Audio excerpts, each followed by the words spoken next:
Holy Spirit, Lord, we give life, just the Father, the Father, Son, and Virgin, Lord, life. Live life, Father, one like God, Father, Church. Keep us from baptism, remission of sins. Lord, for the resurrection of the dead and the life of the age to come. Amen. خطايا نسألك يا رب اسمعنا وارحمنا واغفر لنا خطايا كثيرة. آمين.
held us, guarded us, accepted us to you, spared us, supported us, and have brought us to this hour. Let us also ask Him to guard us in all peace this holiday and all the days of our lives, the Lord our God, the Pantocrator. Crucifix asti. Lord have mercy. O Master, Lord, God the Pantocrator, the Father, our God and Savior Jesus Christ, we thank you for every condition, concerning every condition, and in every condition, for you have covered us, held us, guarded us, accepted us to you, spared us, supported us, and have brought us to this hour. Pray that God may have mercy and compassion on us, hear us, help in us, and accept the supplication and prayer of His Son, for this which is good in our behalf at all time, and make us worthy to partake of the communion of His holy and blessed mystery for the remission of our sins. Lord, have mercy. Therefore, we ask and entreat your goodness, O Lord of mankind, grant us to complete this holiday and all the days of our life in all peace with your feet. All envy or temptation was the work of Satan, the counsel of wicked men, and rising up of enemies hidden and manifest, takes them away from us, from all your people, from this holy table and from this holy place that is yours. But provide for us all good things, for it is you who have given us the authority to trample on serpents, scorpions, and all the power of the enemies.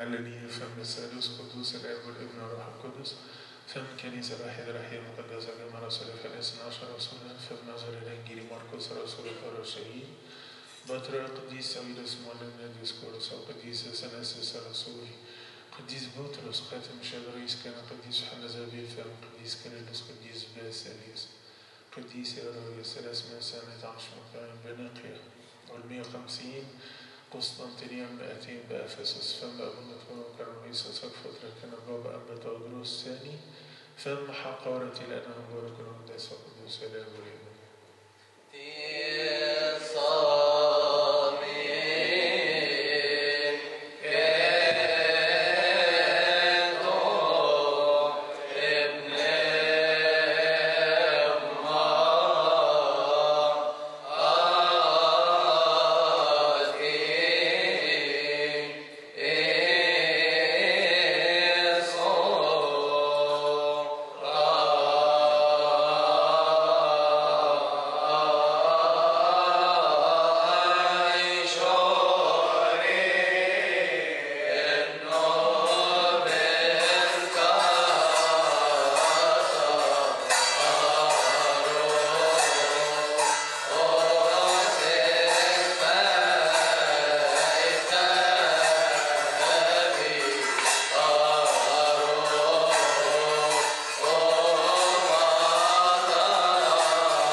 شركاء في الجهاد في إيمان الإنجيل، غير مخاوفين بشيء من المقاومين الأمر الذي وهو لهم بينة للهلاك، أما لكم فللخلاص، وذلك من الله، لأن قد وهب لكم بإنجيل لأجل المسيح، لا أن تؤمنوا به فقط، بل أيضا أن تتألموا لأجله، إذ لكم الجهاد عينه الذي رأيتموه فيا، والآن أيضا تسمعونه فيا.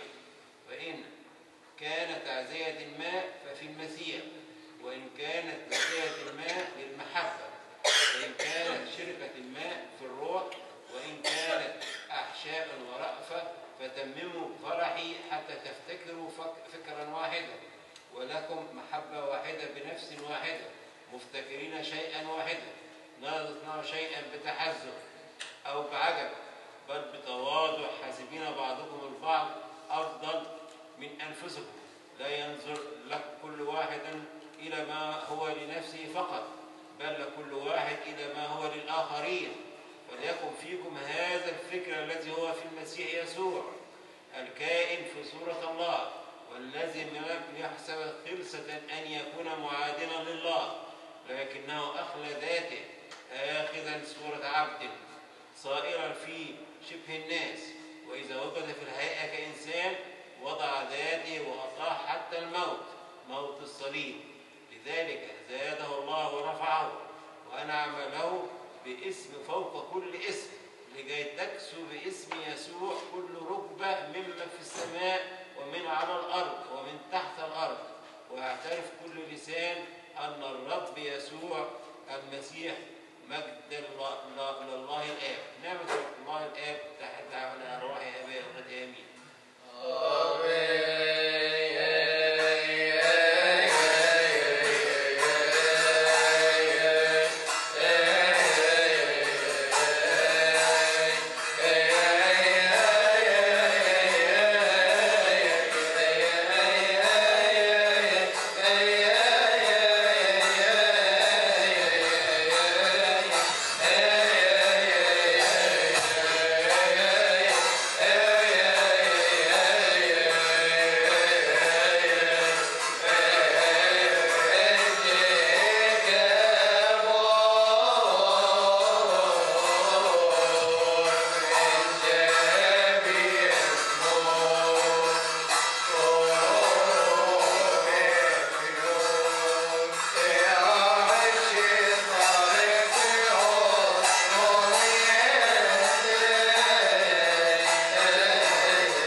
epistle from the first epistle of our teacher, St. Peter. May his holy blessings be with us all. Amen.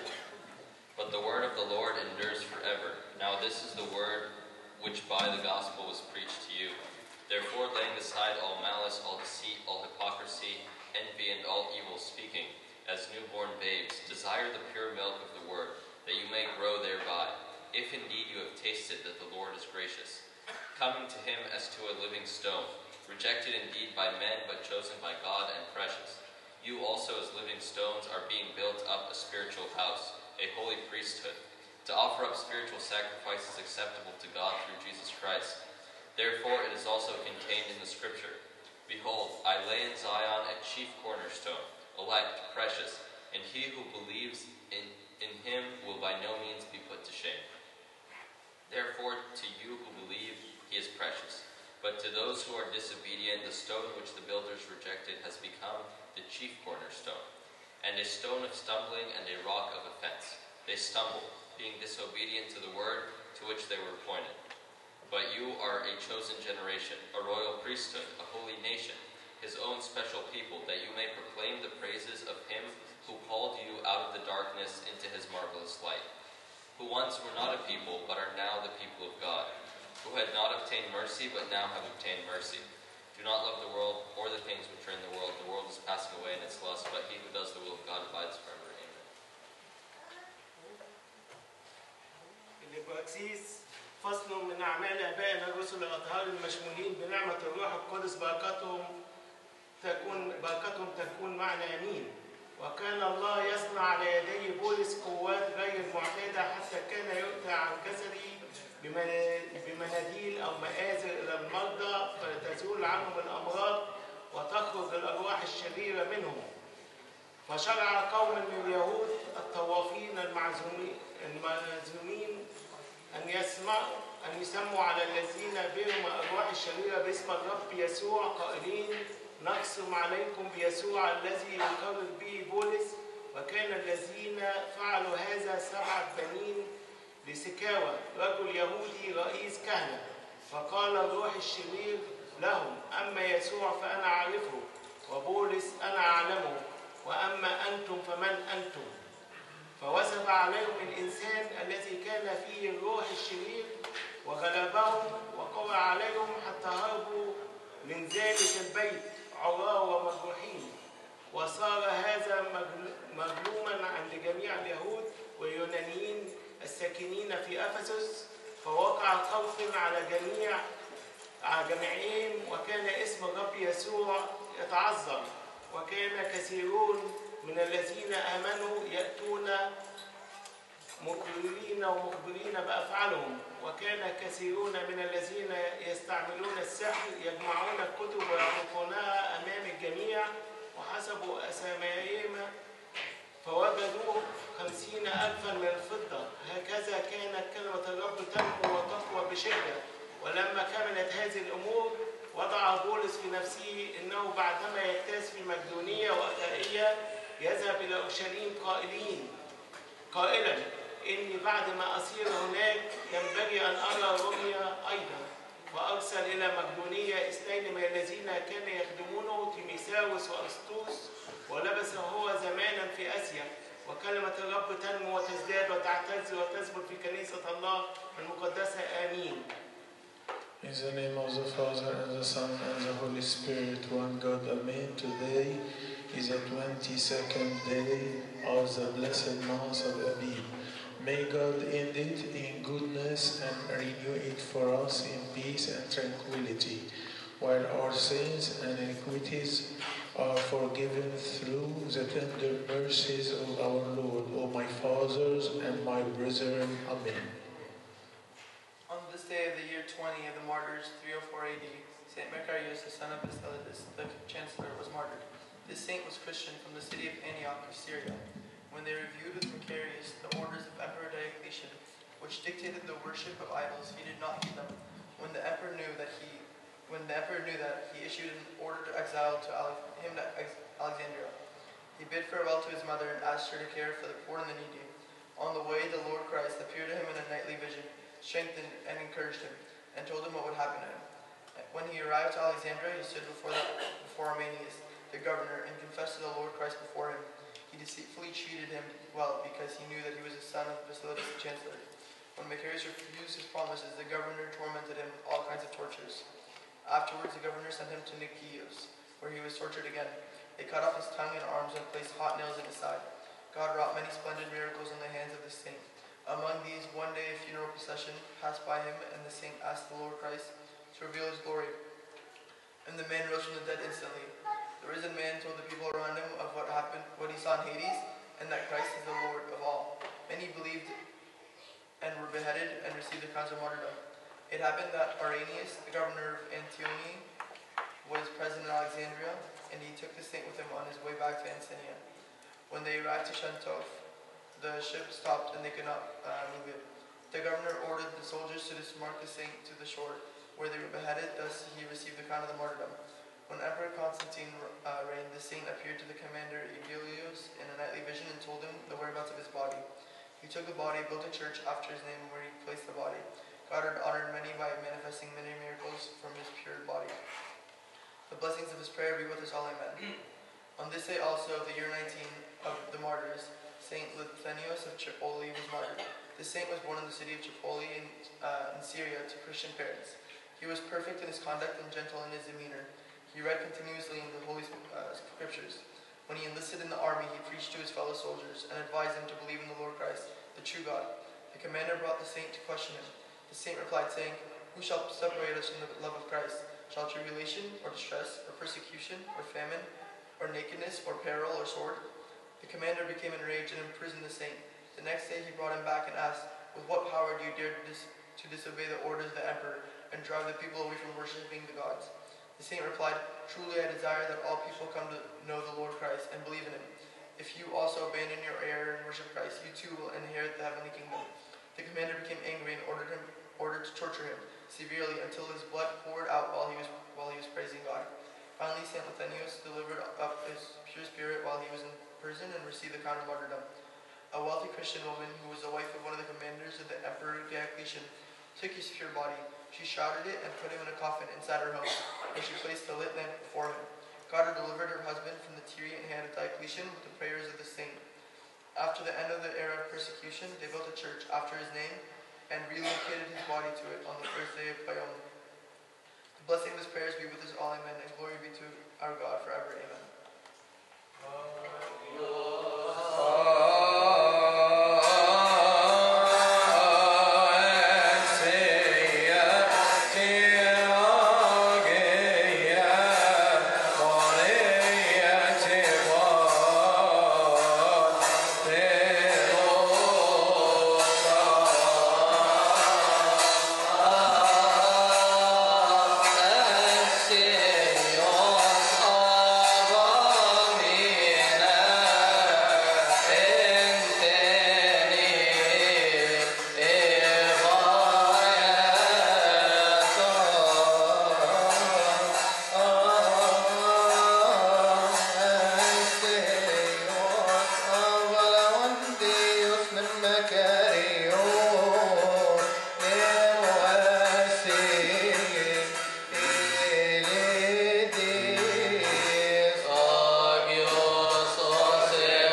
saintly disciples and honored apostles.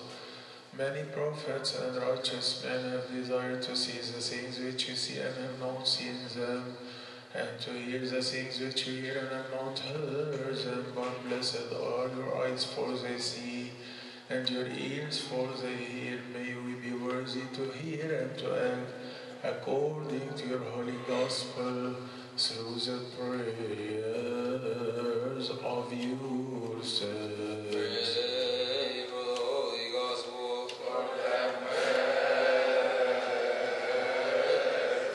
Remember, O Masters, those who have asked us to remember them in our supplications and prayers, which we offer up unto you, O Lord our God.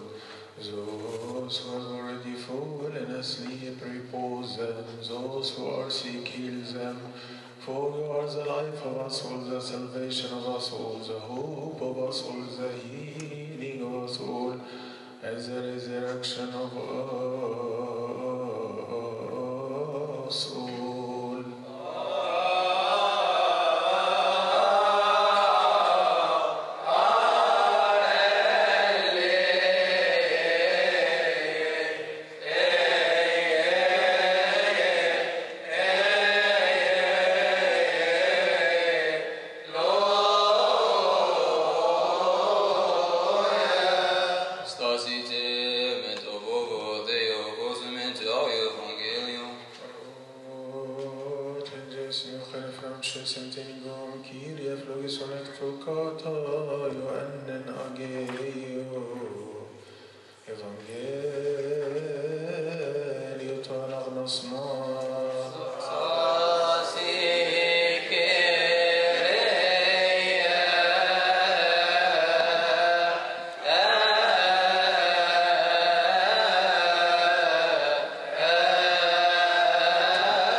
باسم رب إلهي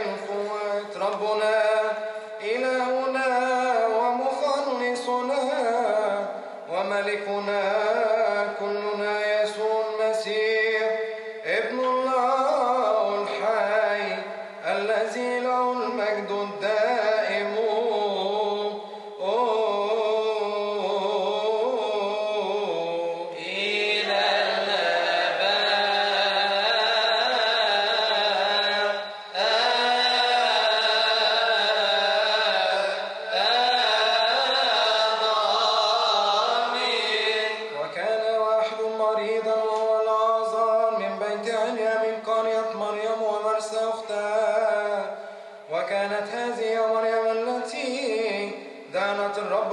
ومسح قدمها بشعرها، وهي التي كان العازر المريض أخاه، فأرسلت أختها إليه قالتين له يا رب أين الذي تحبه إنه مريض.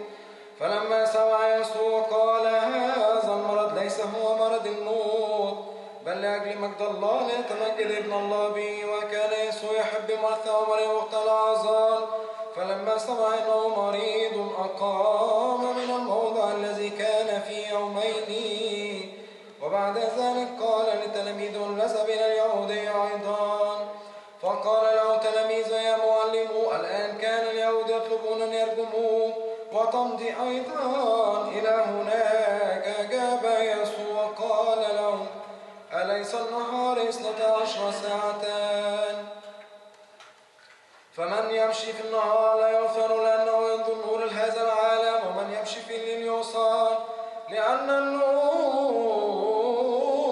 ليس فيه. قال هذا ثم قال لهم لعازر حبيبنا قد نام، لكن يذهب لأقيمه. قال له التلاميذ يا رب إن كان قد نام فهو يقوم. أما يسوع فقال عنه إنه مات، وهم ظنوا أنه قال عن رقاد النوم.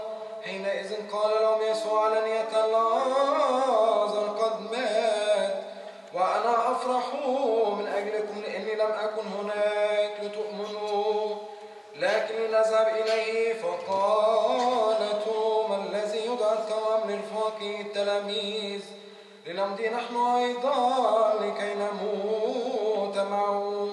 فلما أتى يسوع وجد أنه اليوم الرابع وهو في القبر، وكان بيتان قريبا من أورشليم نحو 15 غلوة، وكان كثيرون من اليهود قد جاءوا إلى مريم ومرثا يعزهما عن أخيهما. فلما سمعت مرثا أنه يسوع آت قامت وخرجت للقائه، أما مريم فكانت جالسة في البيت.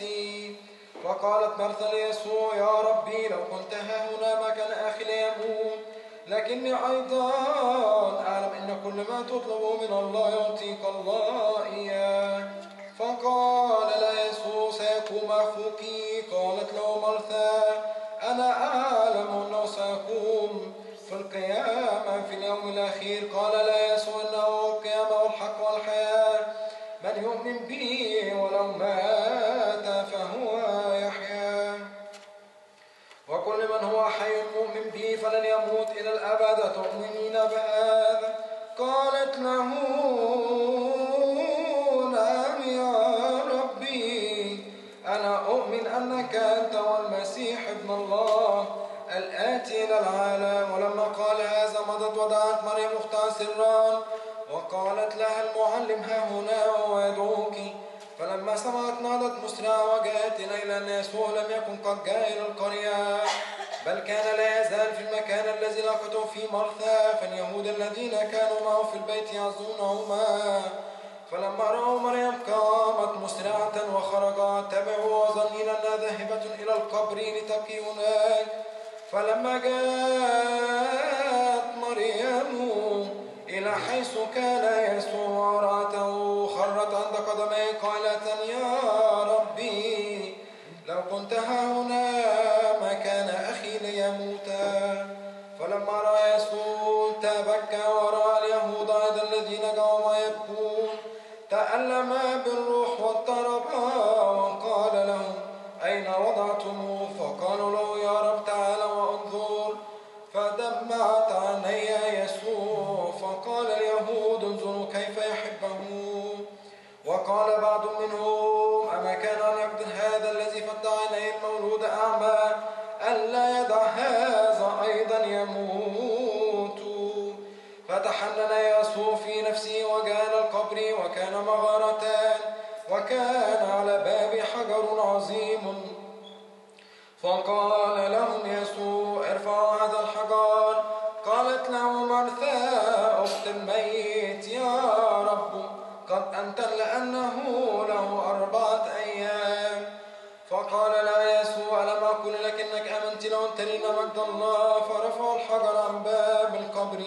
ورفع يسوع عينيه إلى فوق وقال: يا أبتي، أشكرك لأنك سمعتني، وأنا قد علمت أنك تسمعني في كل حين، لكن من أجل هذا الجمل المحيط بي قلت ليؤمنوا أنك أنت الذي أرسلتني.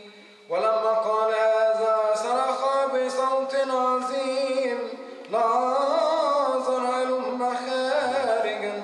فخرج الميت مربوط رجلاه ويداه بلفائف، ووجهه ملفوف بمنديل. فقال لهم يسوع: حلوا ودعوه يذهب. فكثيرون من اليهود الذين جاءوا إلى مريم ونظروا ما فعلوا يسوع آمنوا به.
But I go that I may wake him his disciples said, Lord, if he sleeps, he will get well. However, Jesus spoke of his death, but they thought that he was speaking about taking rest and sleep. Then Jesus said to them plainly, Lazarus is dead, and I'm glad for your sakes that I was not there, that you may believe. Nevertheless, let us go to him. Then Thomas, who was called the twin, said to his fellow disciples, let us also go that we may die with him. So when Jesus came, he found that he had already been in the tomb for 4 days. Now Bethany was near Jerusalem, about 2 miles away. And many of the Jews had joined the women around Martha and Mary to comfort them concerning their brother. Now Martha, as soon as she heard that Jesus was coming, went and met him, but Mary was sitting in the house. Now Martha said to Jesus, Lord, if you had been here, my brother would not have died. But even now I know that whatever you ask of God, God will give you. Jesus said to her, your brother will rise again. Martha said to him, I know that he will rise again in the resurrection at the last day. Jesus said to her, I'm the resurrection and the life. He who believes in me, though he may die, he shall live. And whoever lives and believes in me shall never die. Do you believe this? She said to him, Yes, Lord, I believe that you are the Christ, the Son of God, who is to come into the world. And when she had said these things, she went her way and secretly called Mary, her sister, saying, The teacher has come and is calling for you. As soon as she heard that, she arose quickly and came to him. Now Jesus had not yet come into the town, but was in the place where Martha met him. Then the Jews who were with her in the house and comforting her, when they saw that Mary rose up quickly and went out, following her, saying, She is going to the tomb to weep there. Then when Mary came where Jesus was and saw him, she fell down at his feet, saying to him, Lord, if you had been here, my brother would not have died. Therefore, when Jesus saw her weeping, and the Jews who came with her weeping, he groaned in the spirit and was troubled. And he said, Where have you laid him? They said to him, Lord, come and see. Jesus wept. Then the Jews said, See how he loved him. And some of them said, Could not this man who opened the eyes of the blind also have kept this man from dying? Then Jesus, again groaning in himself, came to the tomb. It was a cave, and a stone lay against it. Jesus said, Take away the stone. Martha, the sister of him who was dead, said to him, Lord, by this time there is a stench, for he has been dead 4 days. Jesus said to her, Did I not say to you that if you believe you would see the glory of God? Then they took away the stone from the place where the dead man was laying. And Jesus lifted up his eyes and said, Father, I thank you that you have heard me, and I know that you always hear me. But because of the people who are standing by, I said this, that they may believe that you sent me. Now, when he had said these things, he cried with a loud voice, saying, Lazarus, come forth. And he who had died came out, bound hand and foot with grave clothes, and his face was wrapped with a cloth. Jesus said to them, Loose him and let him go. Then many of the Jews who had come to Mary and had seen the things Jesus did believed in him.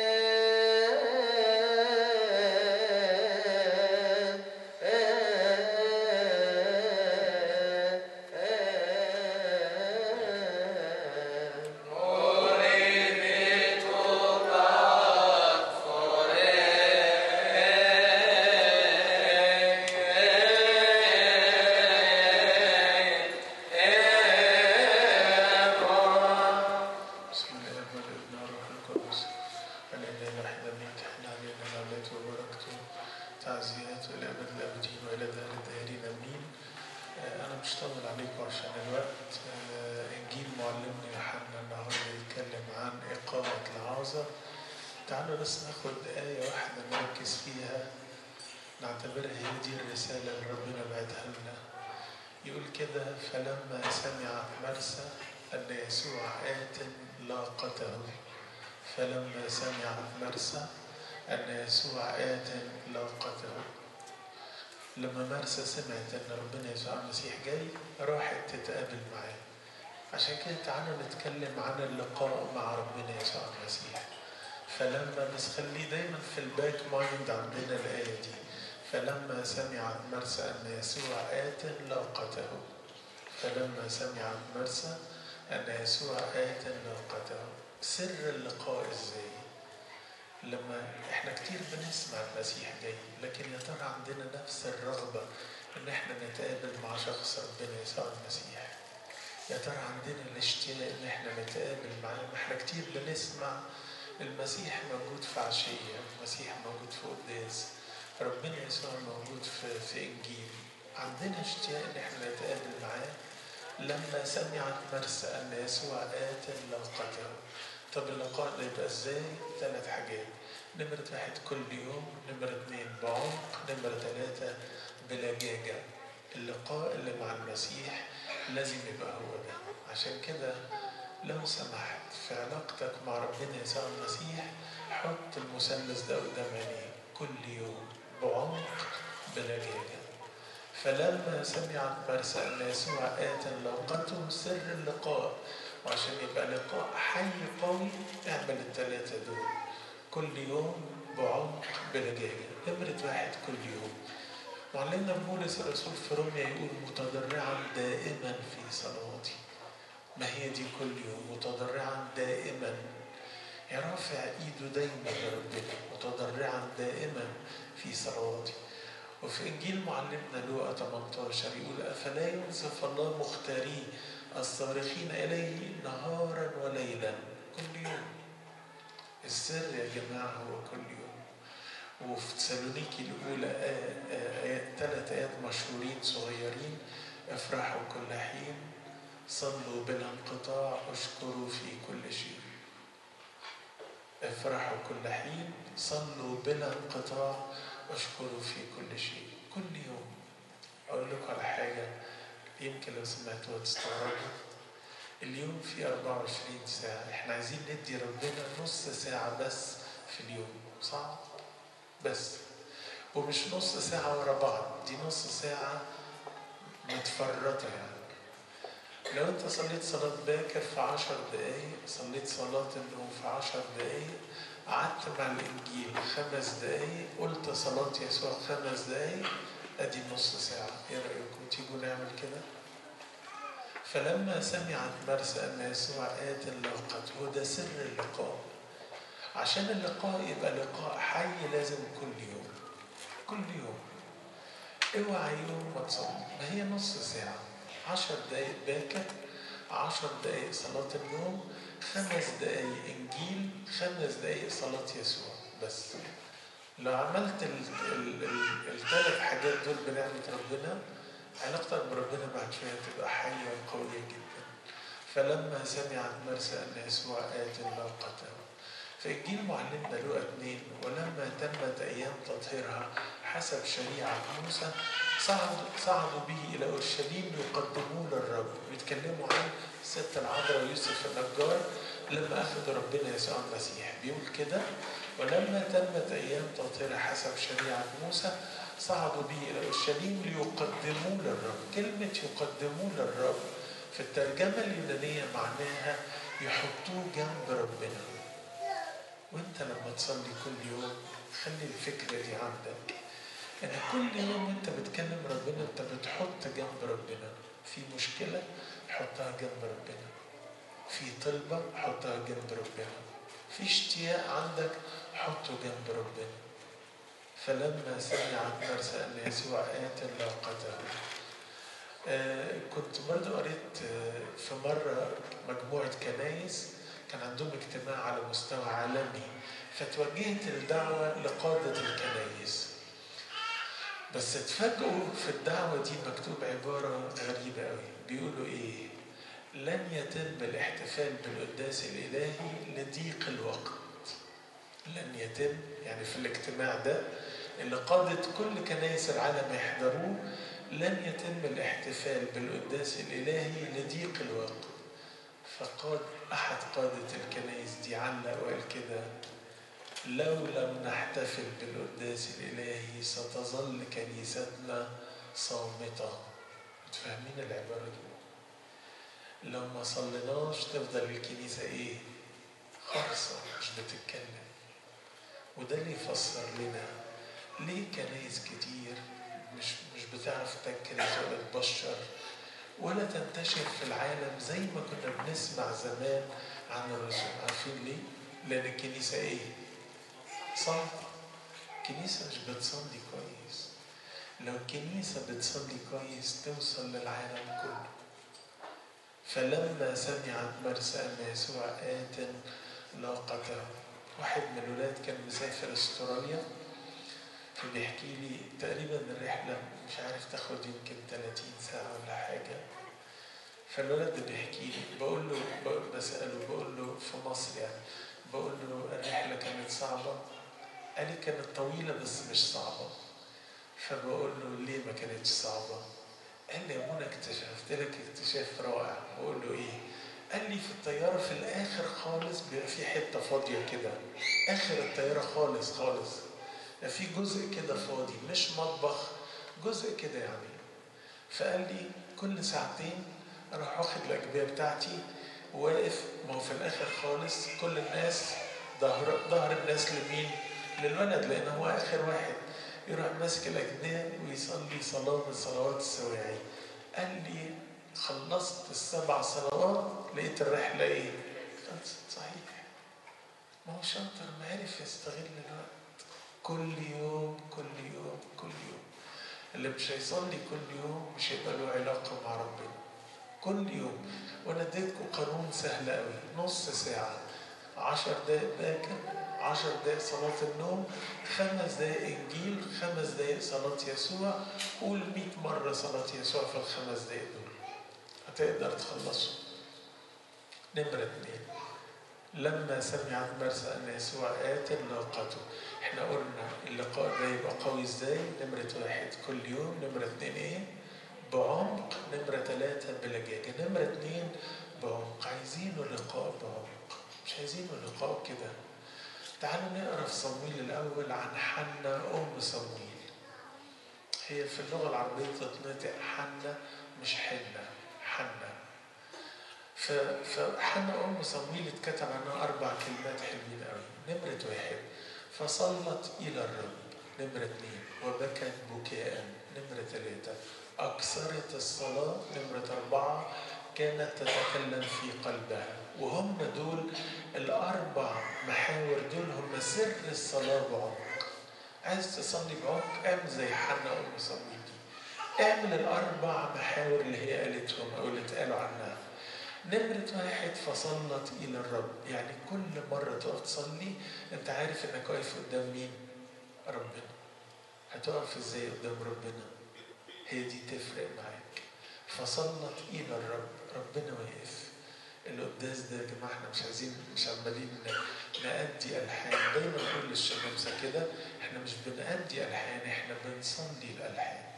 احنا بنصلي لأن احنا قدام ربنا، احنا مش بنكروت، احنا مش بنقول، احنا قدام ربنا، احنا قدام ربنا. كنا طالعين مؤتمر في كنيسة عندي، فكان كل يوم بالليل لازم نصلي ساعة تسبيحة. بس أنا قلت لهم نصلي ساعة واحدة تسبيحة. فالعيال بقى المعلمين اللي في الكنيسة عندي شاطرين حافظين، فلقيتهم بيكروتوا عشان في ساعة يلحقوا يخلصوا ايه؟ كل التسبيح. قلت لهم لا، هو مين قال ان ربنا عايزنا نخلص؟ لا، ان شاء الله نقول ال4 هسات بس بالراحة وبقلب وبعمق وبس، ويبقى كده خلصنا التسبيح. فالعيال بصوا قالوا يعني بس 4 هسات؟ قلت لهم على قد ما الساعة تاخد، بس نصلي بالراحة، نصلي بالراحة. ما هي كانت كده. فصلت إلى الرب، نمرة 2 وبكت بكاء. لازم يبقى فيه بكاء. أنا مش بقولك لازم يبقى فيه بكاء بالدموع، لكن لازم القلب يبكي. ما أنا ياما يا رب زعلتك، ما أنا ياما يا رب أهنت اسمك. هي دي ما تستاهلش إن أنا أبكي من جوايا. لازم يبقى فيه بكاء. نمرة 3، أكثرت الصلاة، طولت الصلاة. دي مهمة، بس دي مش هتيجي في المرحلة الأولى، هتيجي بعد شوية. في معادلة عايزكم تحفظوها بتقول إيه؟ صورة المسيح تساوي أنا زائد المسيح زائد وقت كافي.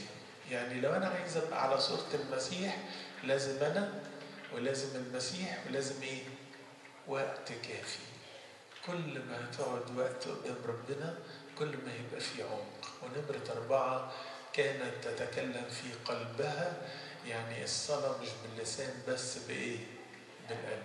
خلي ال4 محاور دول قدام عينيك، هيعلموك الصلاة بعمق. إنه صلاة قدام ربنا، إنه فيها بكاء، إنه فيها وقت طويل، إنه بالقلب. وال4 دول يعلموك الصلاة بعمق. شكسبير قال عبارة عجبتني قوي، قال كده هو: لا، الحب لا يرى بالعين ولكن يرى بالقلب. الحب لا يرى بالعين ولكن يرى بالإيه؟ بالقلب. صح، عبارة مظبوطة 100%. صلواتك مش هتوصل لربنا إلا لو كانت طالعة منين؟ من قلبك. صلواتك مش هتعدي سقف الأوضة دي أو الكنيسة دي إلا لو كانت طالعة من القلب.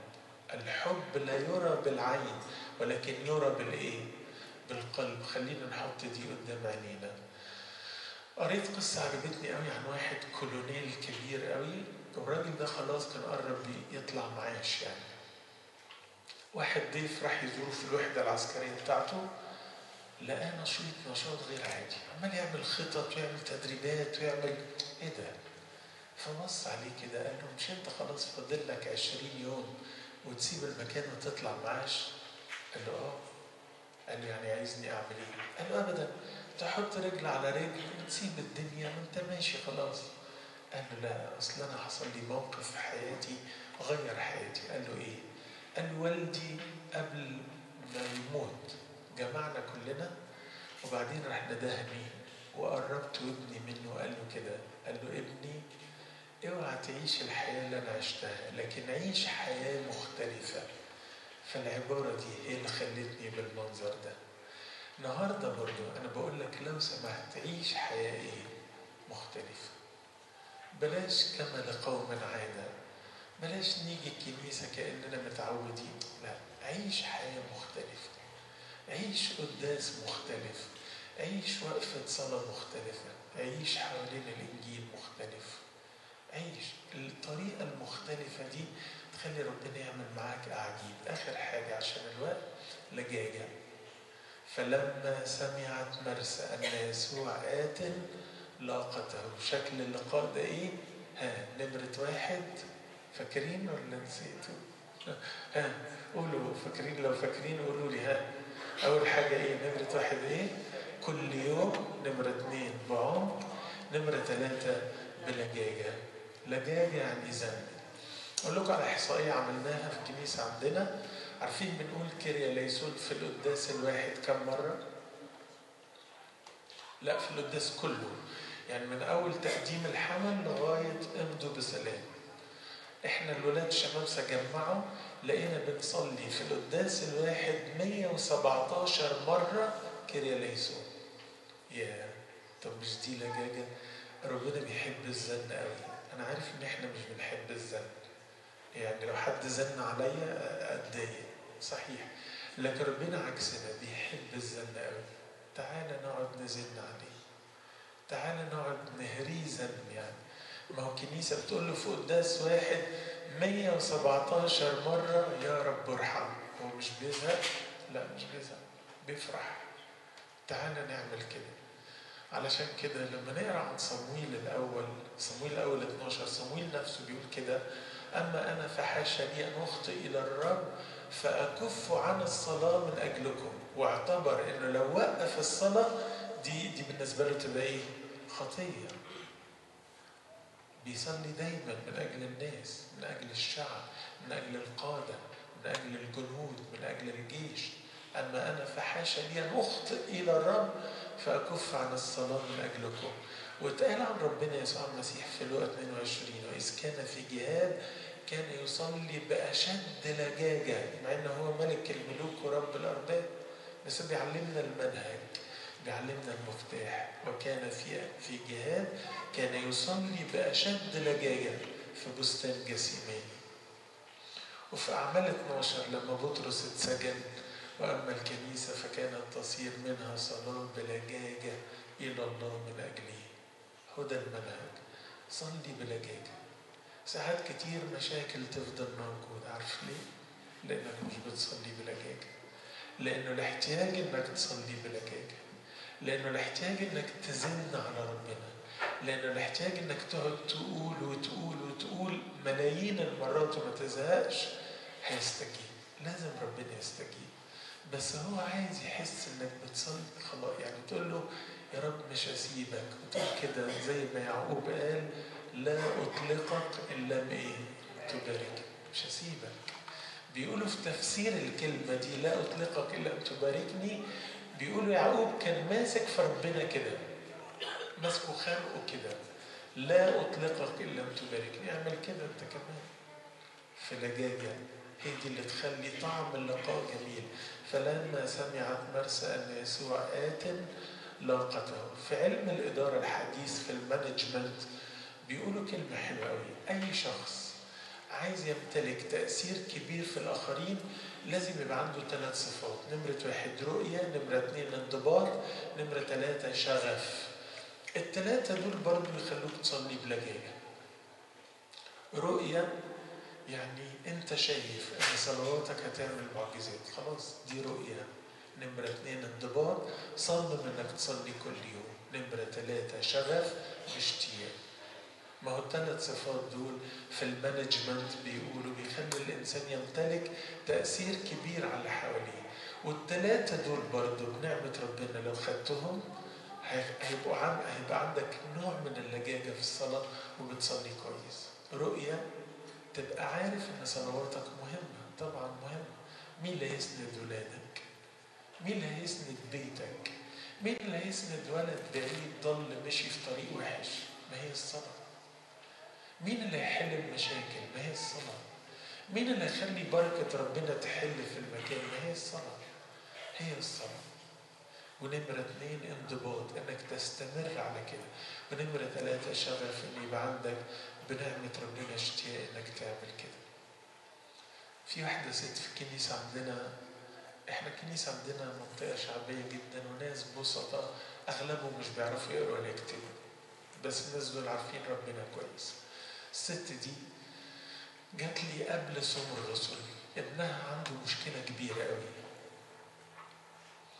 بعدين بصيت لي كده قالت لي: هو مش في آية يا ابونا بتقول غير المستطاع عند الناس مستطاع عند الله؟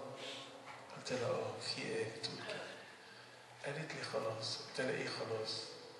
قالت لي المشكلة هتتحل بتاعت ابني. حبيت ايمانها ده. صامت صوم الرسل، وكان صوم الرسل برضه طويل، يعني مش بتاع السنة دي، بتاع السنة اللي فاتت.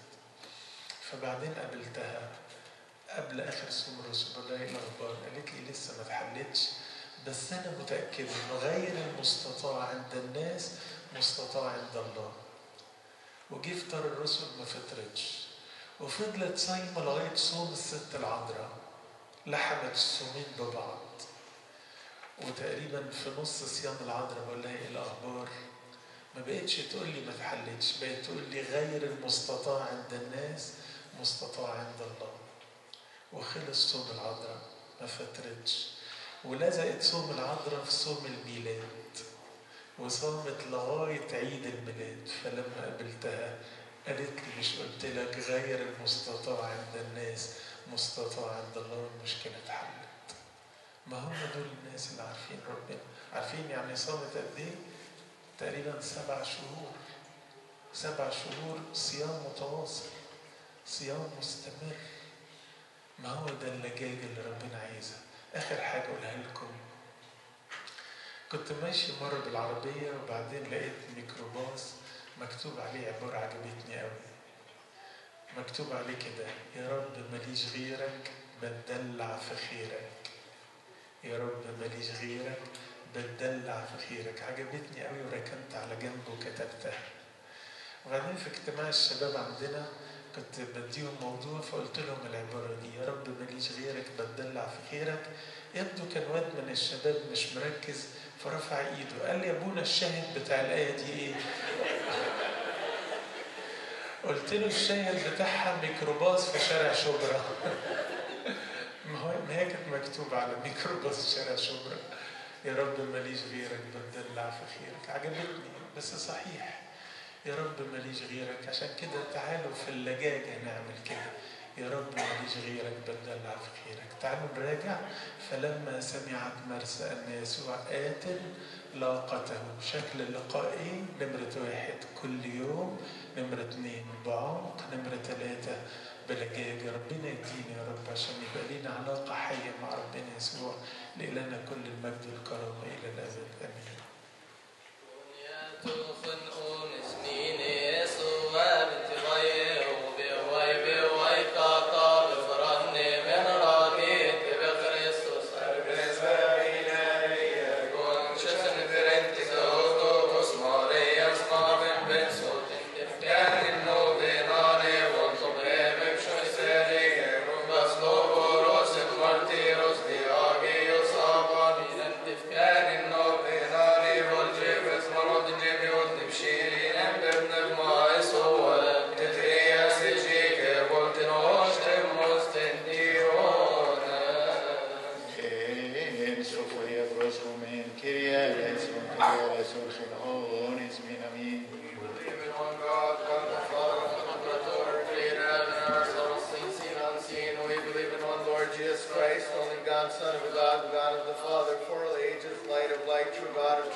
بالظهور المحي الذي لابنك الوحيد ربنا وإلهنا مخلصنا يسوع المسيح.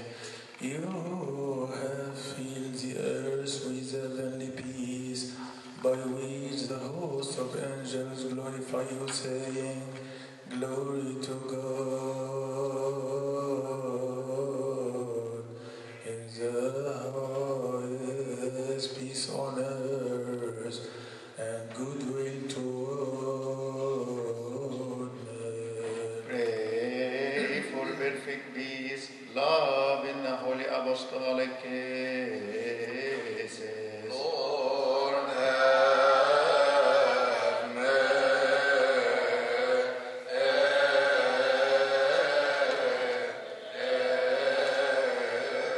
According to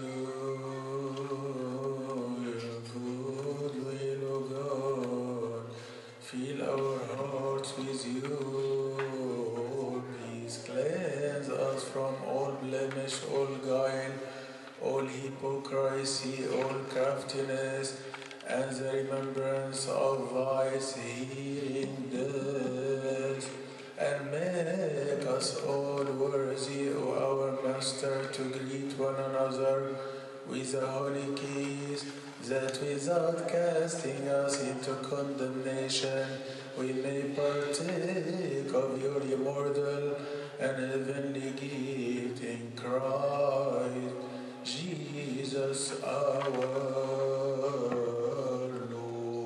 Greet one another with a holy kiss. Lord have mercy, Lord have mercy, Lord have mercy. Yes, Lord Jesus Christ, the Son of God, hear us and have mercy upon us. All men are the same, with trembling towards the east, let us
let us attend.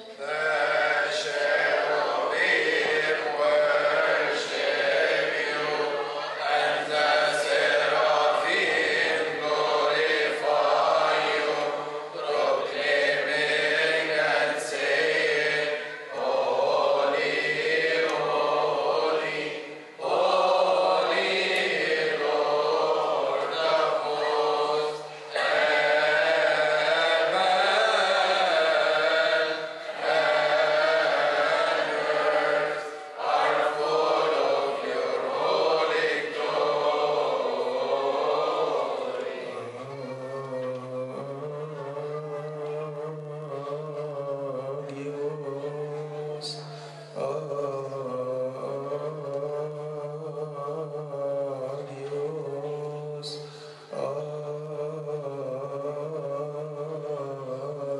قدوس قدوس قدوس قدوس بالحقيقة أيها الرب إلهنا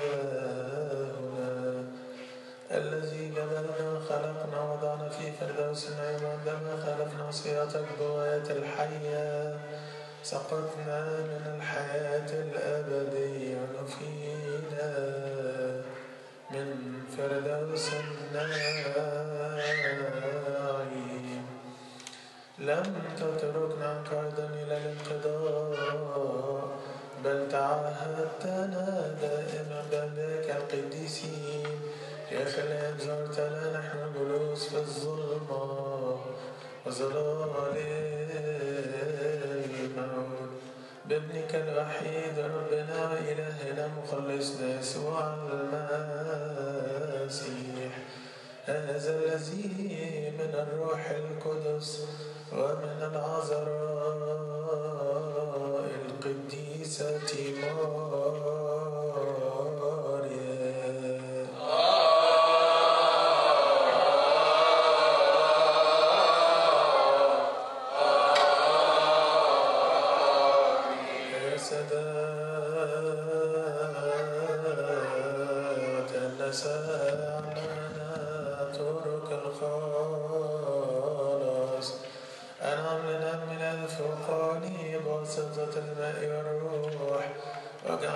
شعبا مكتملا وسلام وتورا بروحك القدوس هذا الذي أحب خاصة الذين في العالم بذل ذاته فدانا إلى الموت الذي تملك علينا هذا الذي كنا مساكين به مبيعينا من قبل خطايانا نزل إلى الجحيم من قبل الصالح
among saintly disciples and holy apostles, saying, Take, eat of it, all of you, for this is my body, which is broken for you and for many, to be given for the remission of sins. This do in remembrance of me.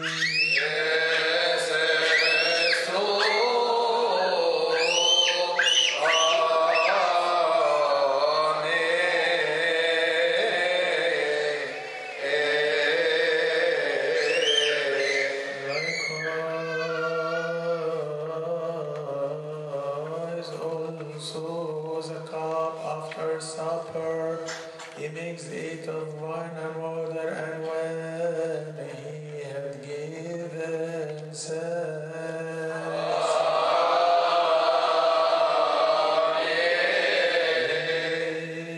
he blessed it,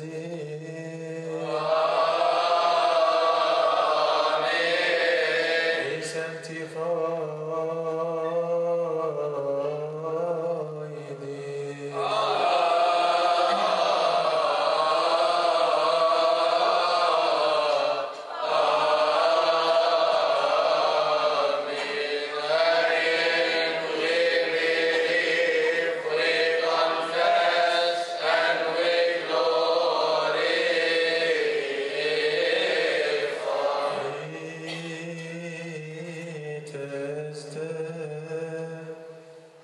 And gave it also to his own saintly disciples and holy apostles, saying, Take, drink of it, all of you, for this is my blood of the new covenant, which is shed for you and for many, to be given for the remission of sins. This do in remembrance of me. This is also true of me.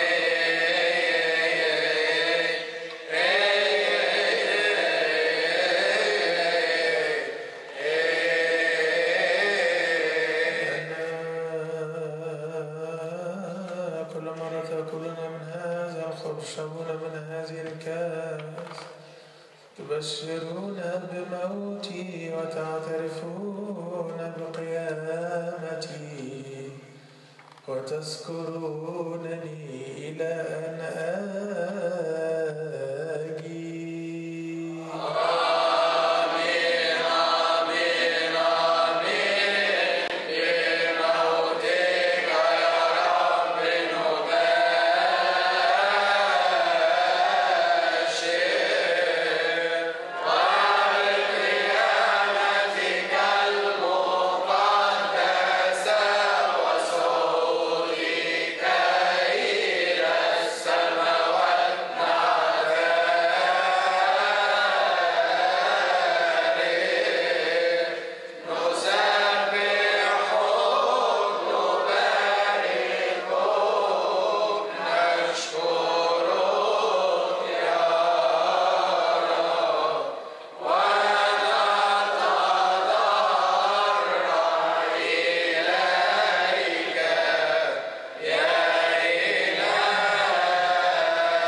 Commemorate his holy passion, his resurrection from the dead, his ascension into the heavens. He is sitting at your right hand, O Father, and his second coming from the heavens. Awesome and full of glory, we offer unto you your gifts from what is yours, for everything concerning everything, and in everything. worship God in fear and trembling. We praise you, we bless you, we serve you, Lord, and we worship you. Let us attend. Amen.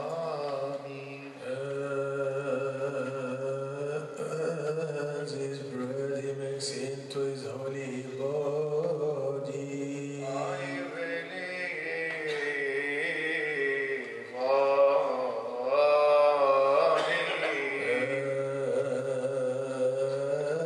As his cup also the precious blood of his new covenant.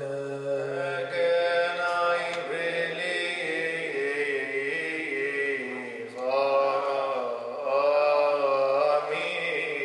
يعطى لمغفرة الخطايا حياة أبدية لمن يتناول منه. ارحم يا رب ارحم يا رب ارحم.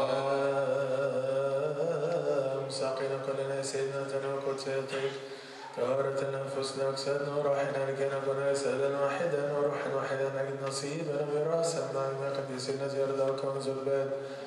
واذكر يا رب سلام كنيستك الواحدة الوحيدة المقدسة الجامعة الرسولية. رب ارحم. التي اقتنت لك والدم الكريم الذي لمسيحك احفظها بسلام وجميع الأساقفة الأرثوذكسية الذين فيها. وأولا نذكر يا رب رئيس الأساقفة بطريركنا الأب المكرم بابا أنبا تودروس الثاني.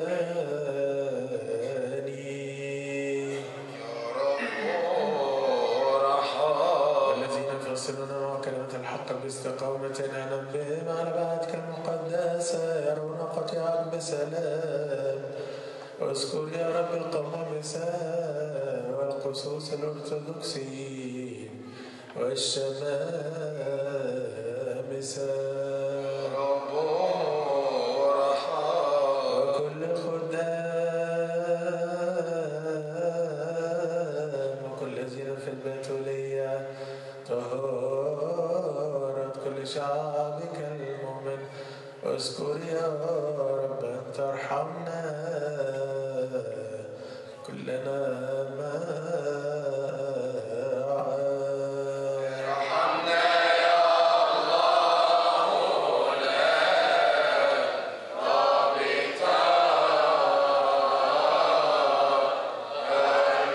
اذكر يا رب خلاص هذا الموضع المقدس الذي لك وكل مواضع وكل ديارات بين الأرثوذكسيين. رب ارحم. والساكنين فيها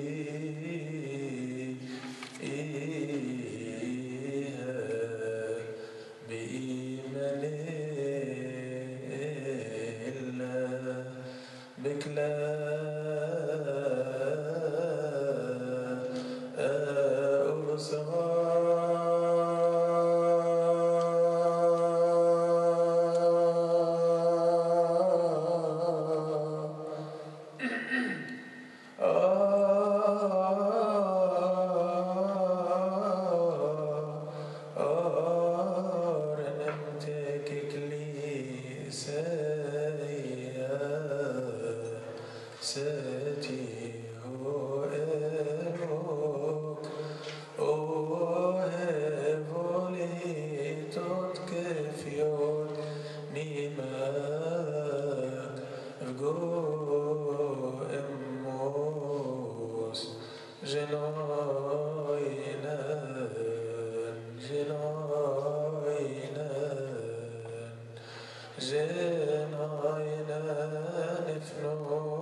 جناينا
املأ قلوبنا فرحا ونعيما لكي نحن إذا كنا كفاء في كل شيء كل حين نزداد في كل عمل صالح.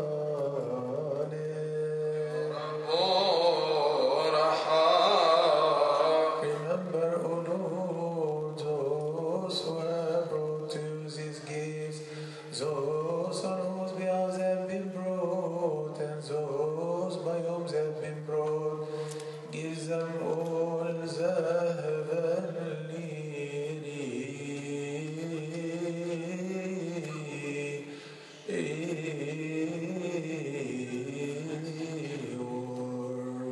Pray for these holy and precious gifts, our sacrifices, and those who have brought them. Lord, have mercy.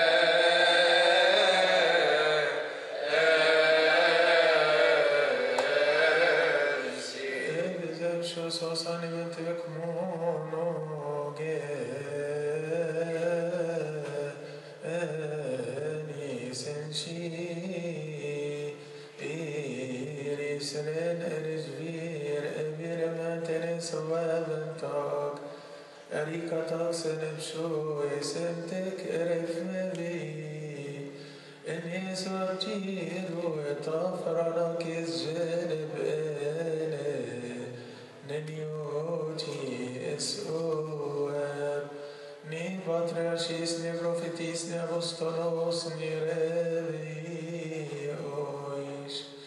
ni evangelistis ni martyros ni homologetis نمبنبون إذن الاسمي تفقو كيبل خلفنا آتي إنه زيسيس واب سمنويت ومبرسينوس سيوني بن تيسيو تقوس السواب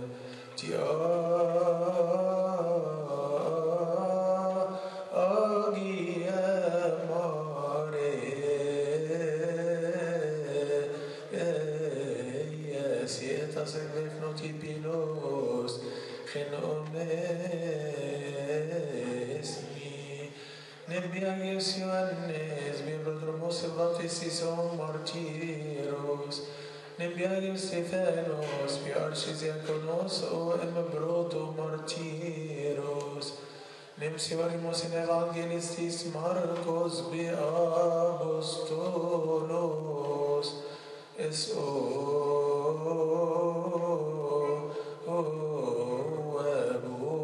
martyros, nembi patriarchis Sairus, nemben Saudius Foros, nembi agius Athanasius Apostolicos, nembi agius Petrus Hiero Martyros, Piarchi eres, nembi agius Ioannis Michaelisomos, nembi agius Sodus, nembi agius Theophilus, nembi agius Demetrios, nembi agius Kyrenus, nembi agius Basilius, nembi agius Herodius Bisioulos, nembi agius Herodius Bisapmatoros, nembi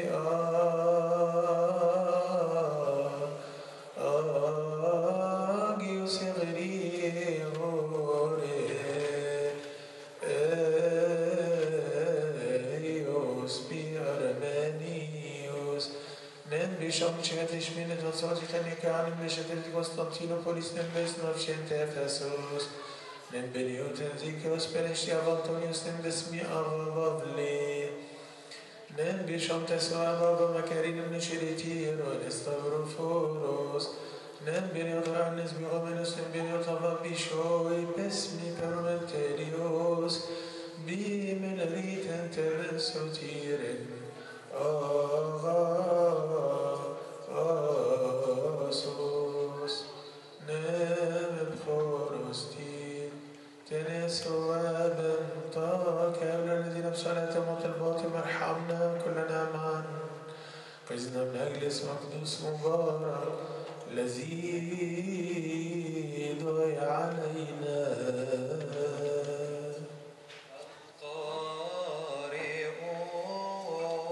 قارئون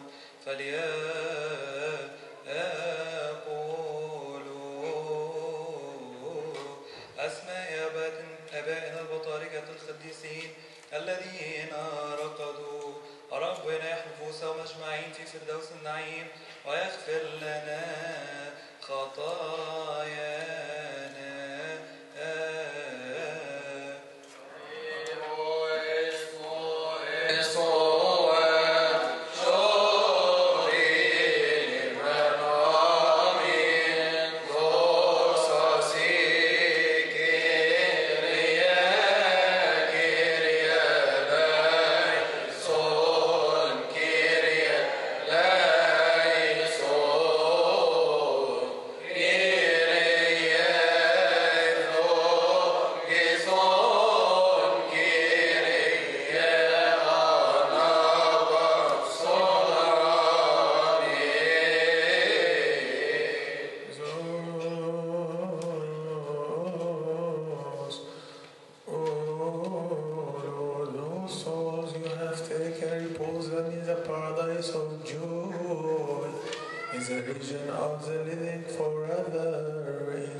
Amen.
ليحمل عقاب خطايانا. نحن الذين اختنوا والذي تألم، نحن الذين صرنا مديونين العدل إليه بذنوبنا، وهو الذي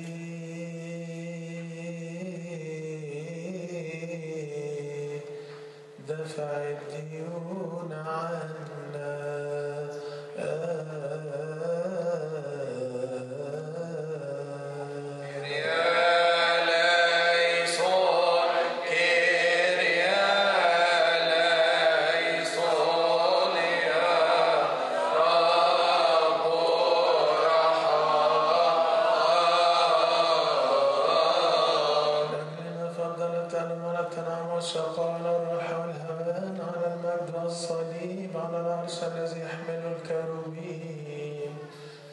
قبل أن يربط بالحبال يحلنا من رباطات خطايانا، تواضع ليرفعنا وجاء ليشبعنا، وصعد على الصليب عريانا ليكسنا بثوب بره، وفتح جنبي بالحرب لكي ندخل لنا نسكن في عرش نعمتي، ولكي يسيل الدم من جسدي نغتسل من آثامنا. وأخيرا مات ودفن في القبر ليقيمنا من موت الخطية، يحيينا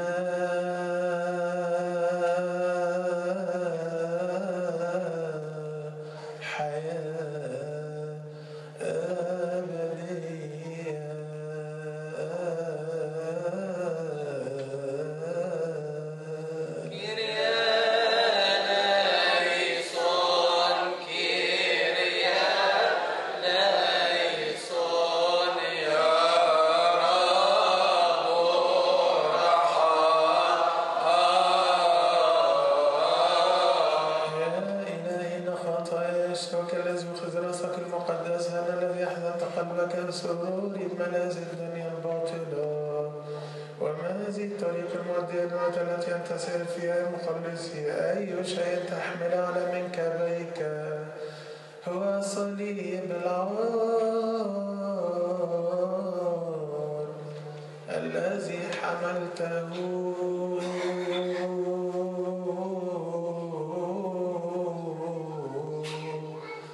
عوضا عني.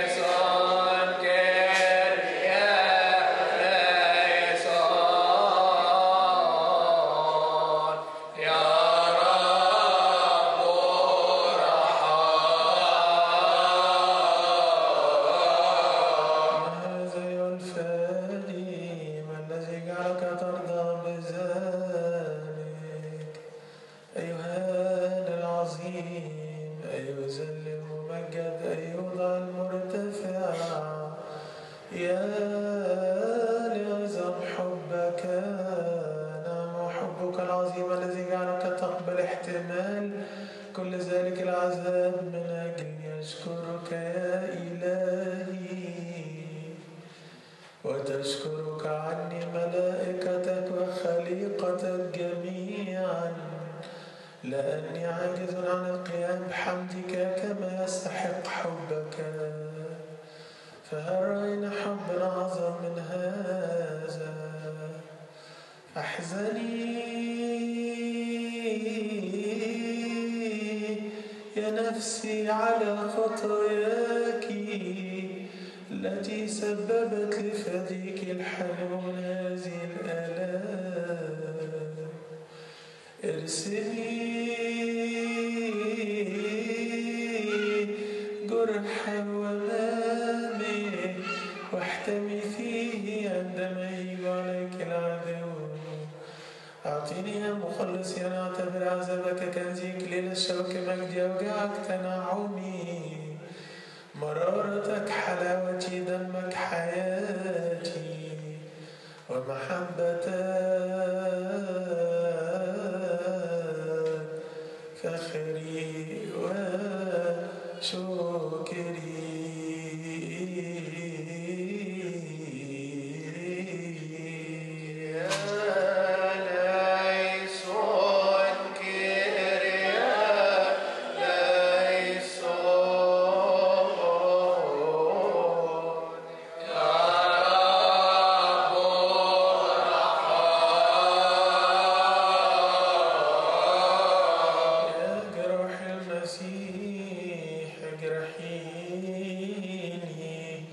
بحربة الحب الإلهي يا دم المسيح طهرني من كل خطيئة. موت المسيح يسكنني بحب من مات من أجلي. يا يسوع حبيبي زرعتني عضلي بلسان رطبني بزيت نعمتك. ثبتني فيك غصنا حيا وكرما حقيقيا. حينما أتقدم لتناول أسرارك اجعلني مستحقا لذلك مؤهلا للاتحاد بك لكي أناديك بنعمة المني قائلا Our Father